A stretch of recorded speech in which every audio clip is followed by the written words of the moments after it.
I'm Margaret in Windsor, and this is video 2. I didn't title the first, I haven't put it up, but you need both videos. I'm going to title it, I think, both of them 1 and 2, The Truth's Not What It's Cut Out to Be. Because that's all I've told. It's the absolute truth in this whole bloody mess. I'm going to start.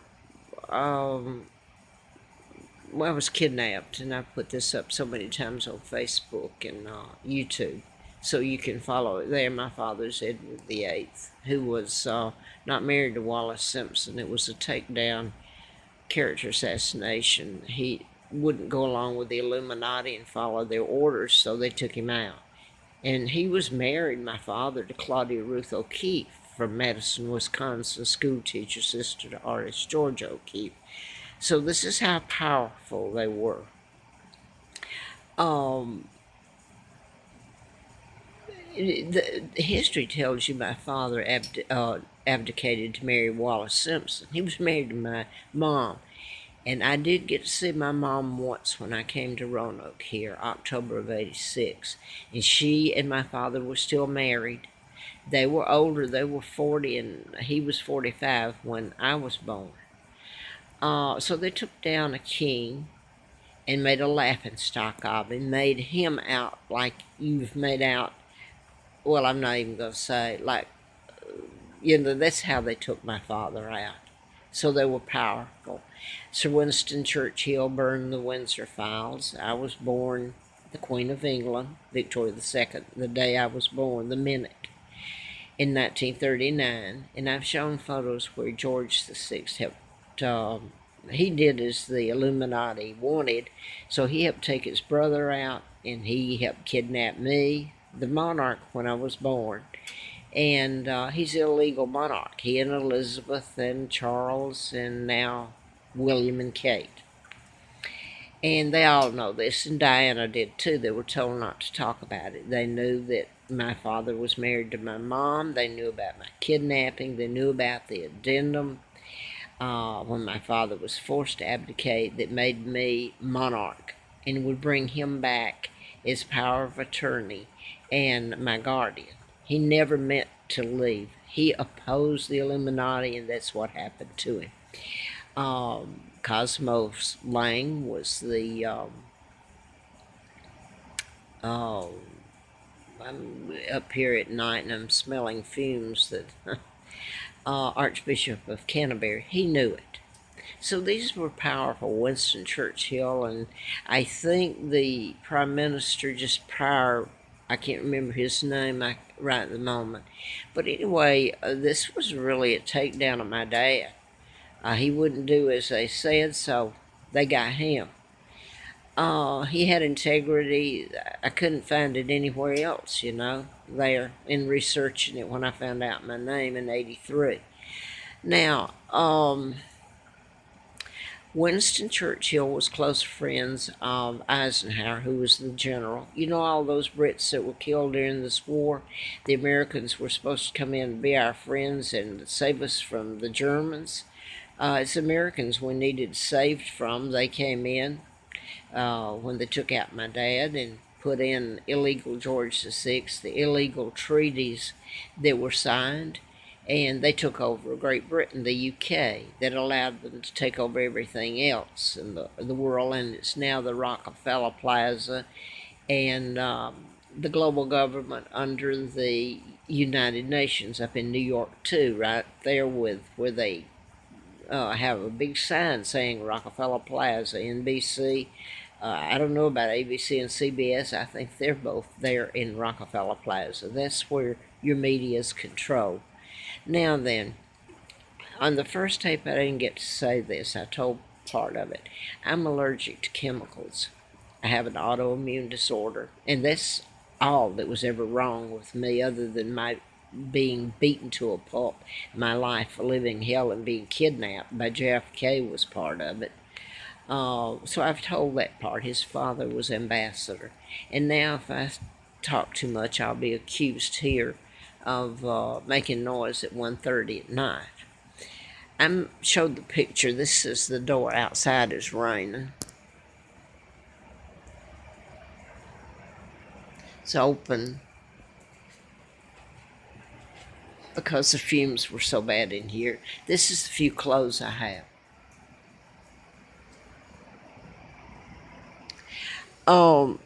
I have told that I didn't know. I had worked for doctors and I'd done a book about medical malpractice, and that's when Larry Flint was shot in Lawrenceville, Georgia. And I had a letter from the FBI, ongoing investigation, national security involved. I didn't know about my kidnapping then until I was flown out to Flint Slater in '83 in a political campaign. But now I put all this up in the first tape if you want to connect it. Um, if I'm in, I should have lived a normal life. If I'm confined in an area, small area, where toxic fumes are, and one doesn't want to admit that an air-conditioned heating unit can be used as a murder weapon. That's exactly what's been used on me. I came up here, Larry Flint furnished me a car for a year, and then I haven't spoken with him since. I came here to Roanoke, and that's when I did get to see my mother once, and they were still alive. My father was still married to my mom, and they were really old because my mom was 40 when I was born, and my dad was 45. King Edward VIII, who never married Wallace Simpson, total lie. I was born in '39, kidnapped in '41, and illegal George, who was put in put there by the Illuminati, helped take down his own brother and kidnap his niece, me, the Queen of England, the day I was born. And I've put all this up, the addendum, and my father would have been put back as guardian and power of attorney of me. So then they had to kidnap me. The Illuminati, Rockefellers, my own uncle, Freemasons. So what I wanted to get into this now, if I can get it up, reason I'm sitting here. When I came here, I should have lived a normal life, as hard as my life had been and what had been done to me. I lived on the Appalachian Trail. I starved and I froze. People were told not to help me. And I waitressed. I couldn't get a job anymore. I'd worked for doctors, bookkeeping, receptionist, medical, and inventory and stuff like that, and worked for the district attorney. And anyway, I was waitressing whatever I could do when I could get that.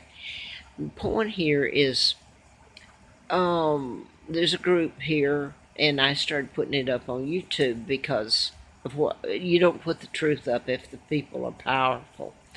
The Patels and Shaws, Sonny Shaw, own a lot of the hotels and motels around here, and they've become quite famous. Well, famous, yeah, I guess you could say that, but wealthy. And I'm just going to put it this way. When I did get a little bit of money, I paid for a month's rent back in about 1990, 99, 2000. And I paid a month's rent because I'd stayed there a week and it was okay. Minute I paid the month, a couple of days later, they come in to spray next door to me, which this is a close area that I lived in. It wasn't an apartment. And he bombed that one. Well, it was coming right in. My air conditioning was sitting right there. So I couldn't take, they come in and they didn't bomb mine, but they came in, they didn't listen to me say, stop, don't come in. They came in and sprayed anyway. So I left because I was so sick. The autoimmune disorder I have, I'm allergic to toxic fumes. It makes my immune system attack itself, and over time it can kill you. It's one of those things where the vapor, what you breathe is inhale is, you can't film it. Okay, put it on film and prove it. It's proved by how your body reacts. So I was diagnosed in about 2009, but I'd always known, I didn't know it had a name. Even though I'd worked for doctors, I'd never, heard of that or never been diagnosed. Now my point is that I've tried to leave Roanoke, and I've been run back by the same thing. I've been kept penniless and homeless.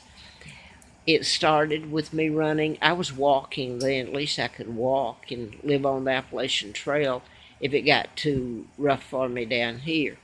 So I can remember at Sonny Shaw's that when I paid for the month and I left, he promised me that he would refund my money or some of it if I'd walk up there. He'd give me a place to stay at the Ramada Inn.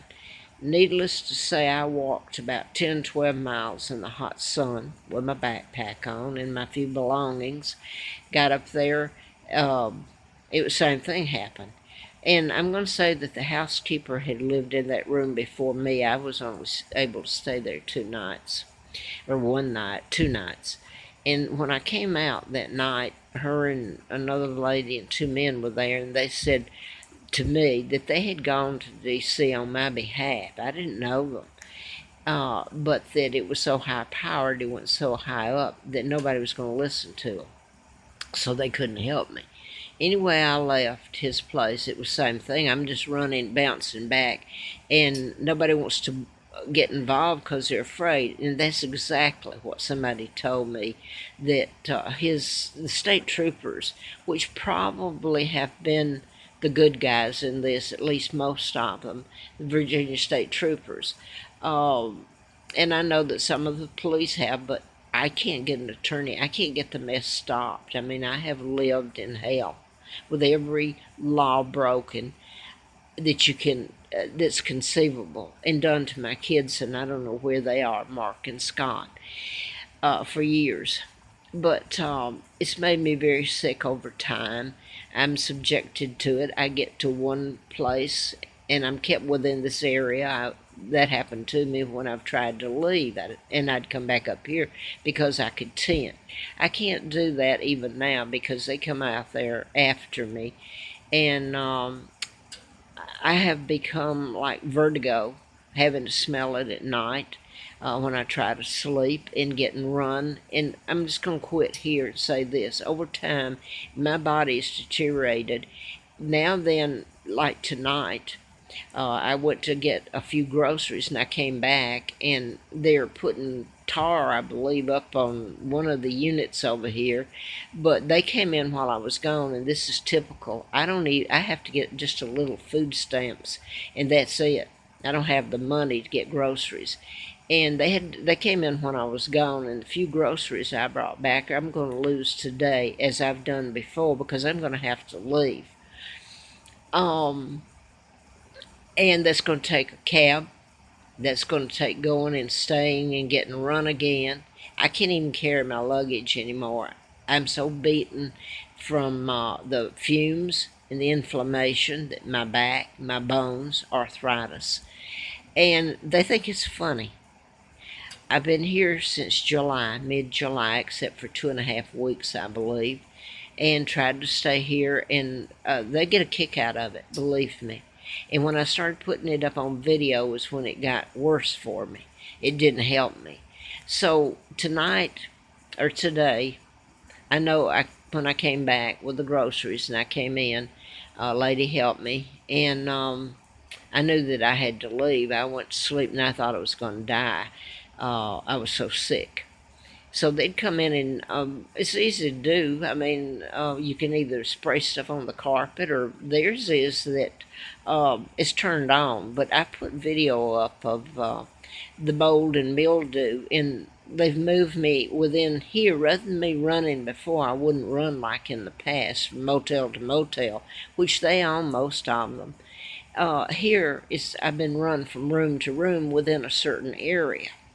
So now then, I'm in this room, and I refused because they were going to move me, because I was so sick, down by the laundry room where all the chemicals and stuff in their, they load the carts, which is exactly a joke, isn't it?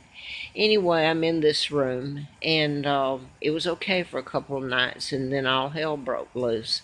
And I told them, and it's like a joke. So they run me out. They made it so bad I've got to leave. Now then, I'm going to have to pay a cab on the few bucks I've got.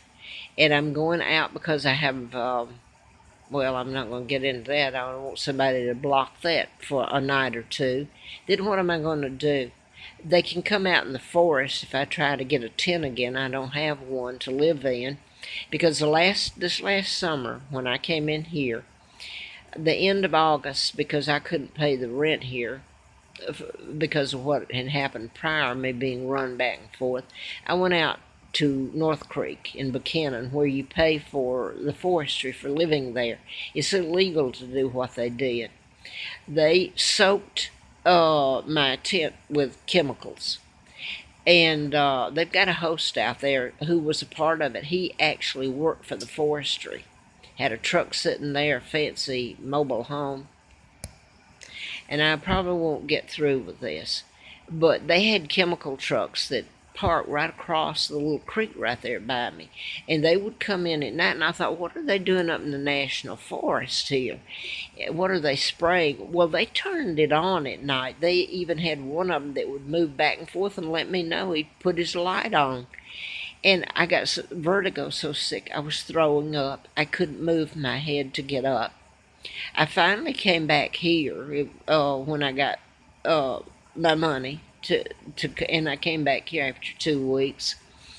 And then I'm going to skip to this because all the time the chemicals are being coming out in here too, and I'm taking pictures. You can take pictures of the mold and mildew. You can't of the odors and fumes they put in. It's deliberate. It's cold-blooded. I was told at Edinburgh in 2006, was it? Finally got into retirement. Didn't get to stay there long. I was run. And her son was threatened. So this is part of how they get people to do things that are illegal as hell. They should be prosecuted.